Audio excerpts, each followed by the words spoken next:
I think it's probably best, Rick, if we return to the very beginning of time, the dawn of man, because, of course, even in primitive, prehistoric ages, medicine was practiced in some ways, from the research people have done, cave paintings and the like. Karl, I wonder if you would just give us your initial thoughts on, the medicine of the ancient world. You've not. You sound like you haven't studied it, or you're being. You're being modest. You're being modest. Never really thought about it. I know that Tutankhamun. Tutankhamun. He died of having a knee injury, so they didn't have that much medicine knocking about back then. Right, where do you get this information from? It sounds vague. He came off a chariot. They're dangerous things. He came off a chariot. Honestly, you're going to make yourself look daft here, because that's what happened. Imagine that. In a room with Karl Pilkington, we make ourselves look daft. How would we have to... that would be incredible. Shall we move on to the ancient world in terms of Egyptians, the Greeks, the Romans, of course, because they made huge advances, particularly the Romans, who understood, of course, the importance of sanitation. You know, famously, their streets were clean. Yeah. Don't you think that if we hadn't have cleaned up as much, that, I don't know, we'd be stronger? What?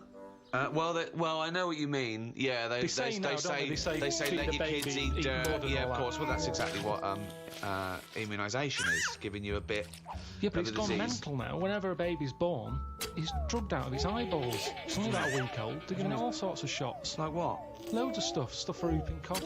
Yeah, you don't want whooping cough. Tutankhamun could have died of whooping cough. No, but did you give it loads of stuff, and now it's like, I don't know, it's making us weak. There's this big thing, like the superbug, where people took half the course of antibiotics. It was almost like an immunisation to the bacteria and virus against the antibiotics. That's what I mean. So, yeah, we need some germs, as you'd call them. But there are some that we have eradicated. I mean, I think it was in our lifetime that they eradicated smallpox from the world. There are rumours, of course, that both Russia and America still have the smallpox virus under lock and key, which they could theoretically breed and use in a chemical warfare situation. Well, there was a bit of a scandal a few years ago, I think 10 years ago, where in a university laboratory, someone came across a marked yoghurt pot in deep freeze that had smallpox in it. When you say it was marked, was it like someone's put their name on it because they don't want someone to eat their smallpox yogurt? I think they looked into it, and it was the deep frozen smallpox virus. What I mean is, it's under lock and key or frozen at minus 200 degrees centigrade. Why? Under lock and key and all that. It's not good enough. Get rid of it. Why are they keeping a little tub of smallpox knocking about? Well, are they not meant to be? Well, that's but a lesson. What's he doing there in the first place? To me, that's like in James Bond, where they don't kill him when they have the chance. He's always that little thing of, let's play with danger, let's keep a bit. Yeah. Well, it's probably next to AIDS in the Kiora bottle. I don't understand why you'd store that. Well, there's probably a presumption, it's probably an overhang from the Cold War, where people were thinking, well, listen, what if Russia's still got some smallpox? We better hang on to some smallpox. It's just clutter, though, as well, isn't it? You see, we're obsessed with keeping stuff. And it's the same with germs. We can't even say, get rid of that, we won't be needing it. Smallpox, we'll keep it just in case, get rid of it. We've got this obsession thing again, it's saving everything. You say that, but of course, famously Alexander Fleming discovered what may be the most important breakthrough of the 20th century, which was the first antibiotic, I think, in 1928. And he discovered that because he left a bit of old bread out for a while and it went all mouldy in his kitchen. And he thought, oh, what's that? Oh, let's have a look. Like I've said to you before, it's down to him being scruffy more than anything. Well, it just seems like there's a lot of scruffy kitchens around. But think if his cleaner had come in and gone, oh, Mr. Fleming, you disgust me, you fucking filthy scruffy cunt. I'm going to throw all this bread away. He's going to go, Maud, what'd you do with that old bread I left out? It'd gone green, sir, so I chucked it away. Oh, Maud, you dopey fucking slut. You've just caused millions and millions of people to die. Keep out of my fucking kitchen. I know, but don't put it there. It's the same way smallpox in a yogurt pot. It's in a yogurt pot. Wow. You're asking for trouble. But what if Maud had come in and thrown that away? Again? He couldn't shout at her. she's doing a job. I'd be annoyed if it was still there.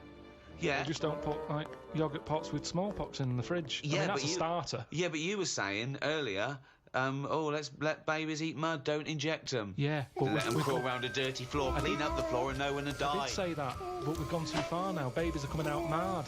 Oh. They can't handle anything now. Everyone's got a runny nose. They're coming out all mardy. All Get ill. mardy? Yeah, they get ill easy. Because they're not tough babies anymore. We're ending up with a load of weak people who need looking after all the time. That costs a lot of money. And they can't do anything. They're useless. Now, that doesn't happen in other nature. If a little weak bird is born, you see Bill Oddie saying that won't last. He says that won't last a week. And he's right. You watch it and say, oh, that third baby that came out, it died. And But he what's was your right. point, Karl? That modern My medicine, point- which can help people live to the age of 75, 80, that it shouldn't be doing that? It should just- let people just die off? Well, here's something, right? The estate that I grew up on, there's a woman there, Yeah. Scruffy Sandra. I like her already. Oh, it's great. It's so descriptive. Now- She had no chance, even if she cleaned up her act. Yeah. She'd come in looking like Pretty Woman. You go, all right, Scruffy. No, What's so, the point? What is the point? so Fucking the hell. thing is, she used to always get on these buses called dialer rides that were sort of like posh taxis. You could call for one, it'd come round to your house, Yeah. and it would pick you up and you'd pay like 50p. But it you would were pick like- up a bunch of other people as well. Yeah, on the way. So it would take ages Oh, to what get a to where you nightmare go. that is. No, it's good though. It's kind of a bit of a day out. Old people used to love it because you'd get to see things. Right. And you'd hear a call coming in on the radio that, Scruffy Sandra's being picked up. Oh, God. And she'd always have loads of bin bags with her for some reason. Now, the thing is... Well, she sounds clean. She stunk. Well, she's taken out the Was bin she bath, though. homeless? No, she wasn't homeless. No, she used to she just didn't bath and that. She just stunk. But the weird thing is... Why do they call her Stinky Sandra? She never was ill. Right. People didn't sit next to her Yeah. because she stunk. Yeah. Now, because of that, anyone who might have had a bit of flu or a cold never sat next to Scruffy Sandra Right. because she stunk. But that was good. That was like a protection thing for her because she knew that because she stunk, no one wants to sit next to her. She wouldn't pick up the germ. Right. Now, but this is quite... Your point is, in order to fend off illness, you have to not bathe. And so you stink. So you're saying that it wasn't that she'd built up an immunity, it was that she stank so much that flu wouldn't come near her. This be is a lot such of a you. specific example. It's not applicable in any other scenario. There's always colds, there's always flu. It's whether your immunity is good or bad. That's interesting, isn't it, that more sort of colds are spread through shaking hands than people, just taking in the air. That's why some sort of germaphobes don't even shake hands anymore. Yeah, well, that's going too far because they're going to die or something. You can't be that paranoid. You've got to get on with your life. Loneliness.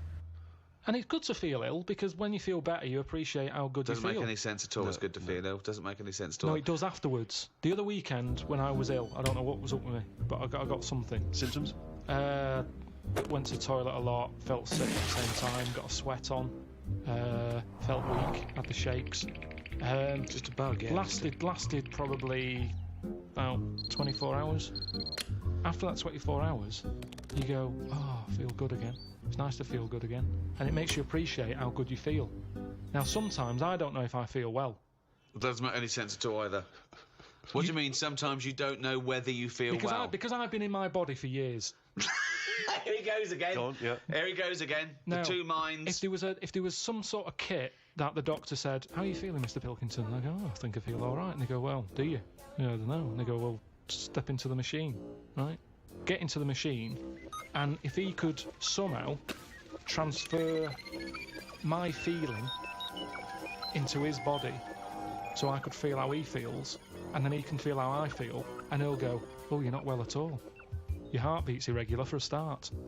You're a maniac. This is... I No. don't know what's going on here. Because- Why don't you you just get used- accept that if you feel well, Because you don't know if you Hang feel on, let's well. get this machine built. Sorry, why are people bothering studying AIDS? We've got to get this machine built. Listen, this machine could do a lot of good if they could do it. Why? Because some people, you hear about people who go, oh, I think I've got a bit of wind. Before you know it, they drop down dead. Right? Because they didn't know. They just, well, didn't Mr. Jones have a sweat on, Mrs. Jones, before? Oh, yeah, he did, but he always had a sweat on. Well, didn't it bother him? No, he was used to it. Happened for years. Why didn't you come in? Oh, So, he and felt what would the all right. machine do again? The machine would make my doctor Yeah. feel like me. So because there's too Mr. many Jones ill went to the people. doctor and said, "Oh, I've got a sweat on." Right? Right, so he'd go, well, I'll tell you what, get in the machine. So Mr. Jones gets in the machine. Yeah. The doctor hits the button. Mr. Jones gets into the doctor. The doctor goes, you have got a sweat on. I'm familiar with this because I had a fella in the other day with a similar thing. Take 3 of these. You are a mental case. I don't know what this is. Because- But why can't what- the what doctor is this- make that observation like a doctor Yeah. does? Why What can't the is this- doctor, using his knowledge, observe the person tell with the you sweat why. on? I tell you This is why. like a scene from Ghost. This is like Patrick Swayze. Listen, when my nerves were short, Are they not short already? Have they extended since then? well, I just have to do stretches and it's pull them about. Right. But when I had that, I'm not very good with words. Go on. So when I was going in saying, Doctor, my knee's aching, and he'd go, what sort of ache is it? I don't know. Yeah. I don't know. It's just an ache. And if it- Toothache. It's like a toothache in my No, leg. but it's different. Go It's on. a different ache. Now the thing Arseache. is, It's like an arseache. it's hard to explain an ache. So he'd Yeah. have to feel the ache, and then he could make an assumption from it. Thank you. So he would presumably go through training, going in the machine, and they'd bring in various sick people, and he would experience and feel every single ailment. Great. Yeah, but over. Doctor, I'm going to let you know now what a swift kick in the bollocks feels like, just in case you ever have to diagnose that. Oh, you God! I can't remember that one. Yeah, but Doctor, now you're going to feel a spike up the arse. it's all about. It's, Oh, I can't remember that one. Okay. No, Doctor. couldn't I just wait until the man comes in with a spike up the arse? No, you got to tell you so you know But when I you reckon feel I could it. assess it. If he's coming, he's got a spike up his arse, I'd You've be able got to to tell. experience everything before someone comes in and gets into your body like Ghost, and you'll know what it is. Hey, listen, let's not dismiss this idea out of hand, of course, because you'll famously remember, Rick, that Karl had the idea of a man who can grow backwards. So he's born as an old man, and when he dies, he's a young baby. and with all ideas comes something. Einstein said that. He said if an idea isn't. Go on. Wait. wait, Just what let him did finish. Einstein say? We've got an Einstein quote here. Yeah. This is a historic day. Karl, sorry, what were you saying? What did Albert Einstein say? He just said something along the lines of. Well, no. Give us the Come on, quote. do Give us it. the No, quote. it doesn't matter about how he worded it. It's the point in hand. Well, I think it is. I think a quote. I think like all, any sort of poetic content of anything is exactly how it's worded. So just what did Einstein It's say not, exactly? no, it's Well, not. no, it is. Yeah. Well, he said something along the lines of Go on. an idea. If an idea isn't daft. Oh, start again. No, come on, let's hear it. No, because he started. He He said if an idea isn't daft, it isn't worth thinking about. What? Say it again. If an idea isn't daft, it isn't worth thinking about. I can't imagine him saying No, I daft. can't. No, well, it was something like that, though, meaning that every new idea seems a bit mental, Yeah, right? it's a good But point. then it leads to something. Well, I'm not sure that he. no, But no. I think if we were sat with Einstein now and you'd brought up the machine that allows doctors to feel, I don't think he'd be saying we should No. pursue that idea. There's some ideas that go that I think the Earth might be round. People go, oh, you idiot, it's flat. And then there's people who stand in doorways covered in crucifixes with tinfoil on their head, saying Jesus is in my cock. Yeah. But Now he's a mentalist. yes, but what I'm saying is, wouldn't you have said it was mental years ago when someone said, I'm going to make a machine so I can look inside your head? Years on, hello, get in the machine, we've got an MRI scanner.